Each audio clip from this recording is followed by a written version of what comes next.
Hey guys, I just wanted to reiterate a few things that I feel like maybe is not clear. I think I've mentioned yet, I'm a professional chef. I haven't been in the industry for 5 years. I've been working in construction for the last 5 years. When I trained as a chef, I trained at top restaurants, like top restaurants in Australia. And then I went to train at some European restaurants in the UK that were highly rated Michelin star restaurants as well. And my training is predominantly European style kitchens, like European style hierarchies and then more modern style kitchens. The breakdown in a European kitchen is like chef de cuisine, head chef, sous chef, junior sous chef, senior chef de partie, demi chef, commis chef, apprentice. That's how it goes in the kitchen in terms of who's at the top and who's at the bottom. Anyway, so I have a lot of experience in working like that and also working in the European style cooking methods and modern Australian cuisine as well and regional cuisine. When I realized I really wanted to learn how to cook regional cuisine, I moved from where I lived to that restaurant, which was in a different state in Victoria, to work there to learn how to cook regional cuisine. So that's sort of where I've come from, and I've sort of trained at a caliber,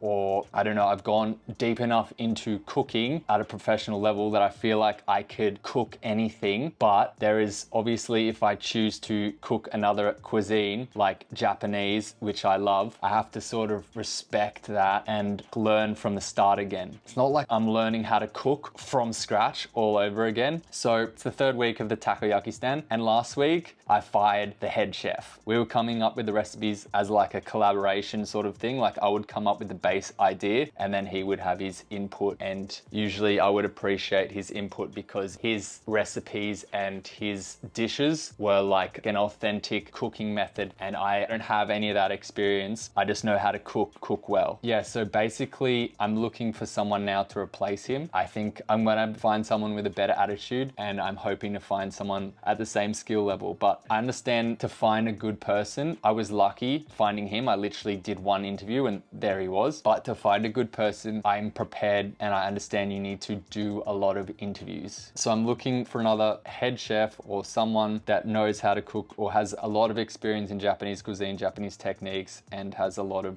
wealth of knowledge, recipes and that sort of thing. The head chef, or Shun, his name was, had a lot of respect for Japanese cuisine. So when I would say something like, let's add miso to this dish, it would make it taste great. Yeah, it would make it taste great, but because I don't have the understanding of the actual cuisine enough, me adding random stuff that is Japanese into the dish makes like sort of is it from what the actual dish is. If I'm attempt to cook to customers that are like Japanese, they're gonna wanna be having like authentic Japanese food. They're not probably gonna wanna have like an Australian version of Japanese food. Not to say that we can't do Australian version of Japanese food, but for me in charge, I definitely need to know where the line is between, okay, this is the technique you use, this is how the basis of the dish is cooked, and this is how it's prepared and everything. That's a sort of learning curve that I have to overcome in this business. Although like Japanese cuisine and things like that, although it is extremely difficult, it's not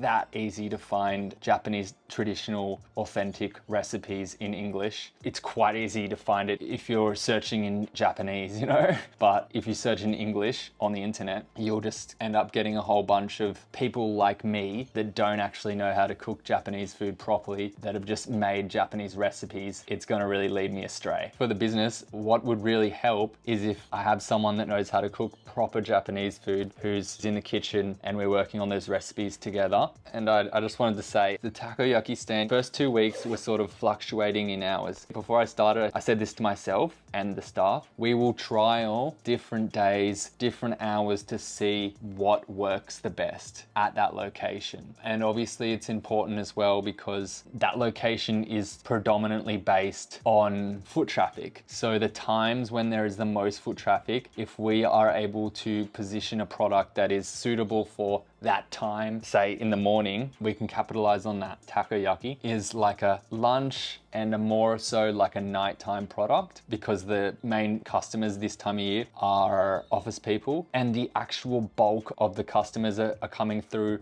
from about 7:30 to 1:30. That's the actual bulk of the foot traffic. That means that there's like a huge period in the morning where my product's not necessarily suitable to sell to these people. From 7:30 in the morning till about 12, my product is almost like redundant. It's almost bizarre for someone to order takoyaki before like 11 o'clock in the morning. It's strange. The area I've chose, the location is not the best for takoyaki, and I just knew that at the start. I already knew that. I want to stay on brand as much as possible, and it's like, yeah, we're called the takoyaki stand, but I think we are within our scope to also cook different Japanese dishes as well. I always wanted to make lots of specials, do lots of menu changes, because that's how I've trained as a chef. So basically from 7:30 till 11, I need to create a product. I've already created it that is hitting, they're targeting those people. The product was onigiri. So we did onigiri, and it is a quick grab and go thing, which is perfect for the location, and they don't want to stand there and wait there for 10 minutes. I've noticed at lunchtime, which was a surprise for me, they don't actually mind waiting for the food to be cooked fresh. If they have to wait a little bit, I haven't had any complaints about that yet. It makes me feel better cooking it fresh for them as well. Better product. So this week we're doing the onigiri for breakfast, and we're also going to chuck in our miso soup free because it's Black Friday. You have to offer something free on Black Friday. Yeah, we'll see how that goes for the breakfast time. But at the same time as doing all these changes, I don't have a